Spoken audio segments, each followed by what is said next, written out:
2024 সাল বাংলাদেশের ইতিহাসের আরও এক ঘটনাবহুল বছর। 16 বছরের স্বৈরাচার শাসকের পতন আর তরুণদের হাত ধরে নতুন বাংলাদেশের স্বপ্ন নিয়ে এক নতুন সরকার গঠন। গত 5 আগস্ট সরকার পতনের পর 8 আগস্ট গঠন হয় অন্তর্বর্তী সরকার। স্মরণীয় করে রাখতে এই দিনটিকে নতুন বাংলাদেশ দিবস ঘোষণা করেছে সরকার। এদিকে এই ঘোষণার পর বিভিন্ন পক্ষ থেকে আপত্তি ওঠে। অবশেষে প্রতিবাদের মুখে পড়ে সিদ্ধান্তটি পুনর্বিবেচনার কথা ভাবছে সরকার।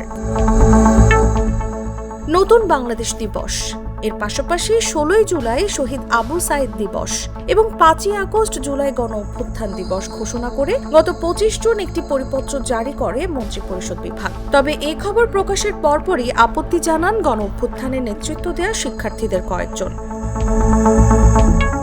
8 আগস্টকে নতুন বাংলাদেশ দিবস করার ঘোষণায় সামাজিক মাধ্যমেও ক্ষোভ প্রকাশ করেন হাসনাত আব্দুল্লাহ, সার্জিস আলম এবং আখতার হোসেন। হাসনাত আব্দুল্লাহ সামাজিক মাধ্যমের পোস্টে লেখেন, 5 আগস্টের সাধারণ ছাত্র জনতার এই অর্জনকে সরকারের কক্ষিগত করার চেষ্টা মেনে নেওয়া হবে না। 8 আগস্টের পরিবর্তে 5 আগস্টকেই নতুন বাংলাদেশ দিবস হিসেবে ঘোষণা করা উচিত বলে মন্তব্য করেছেন জামায়াতে ইসলামীর আমির শফিকুর রহমানও।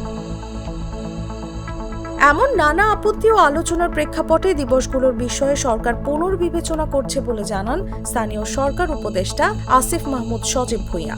বলেন, 2-1 দিনের মধ্যে এই বিষয়ে নতুন সিদ্ধান্ত আসতে পারে। আন্তর্জাতিক সংবাদ মাধ্যম বিবিসি বাংলাকে দেয়া এক সাক্ষাৎকারে এ কথা জানান তিনি। উপদেষ্টা বলেন, অন্তর্বর্তী সরকার শুরু থেকেই যে কোনো সিদ্ধান্তের বিষয়ে নমনীয়, সবার মতামতের ভিত্তিতেই সিদ্ধান্ত গ্রহণের চেষ্টা করে আসছে।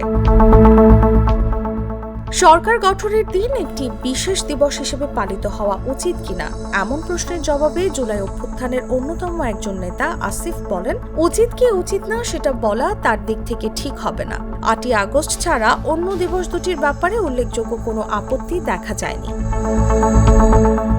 এদিকে এই বিষয়ে রাজনৈতিক বিশ্লেষকরা বলছেন, কেবল নতুন সরকারের শপথ গ্রহণ ছাড়া এই দিনটির আর বিশেষ কোনো তাৎপর্য নেই। তাদের মতে, দিবস ঘোষণার মধ্য দিয়ে মূলত সরকার তার লিগ্যাসি বা উত্তরাধিকার রাখার চেষ্টা করছে।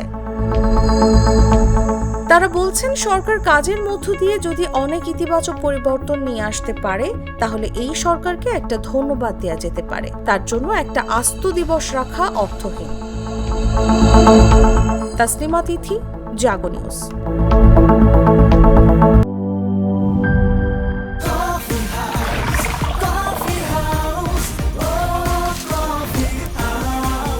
কফি হাউস, প্রতি চুমুকে আড্ডা জমে।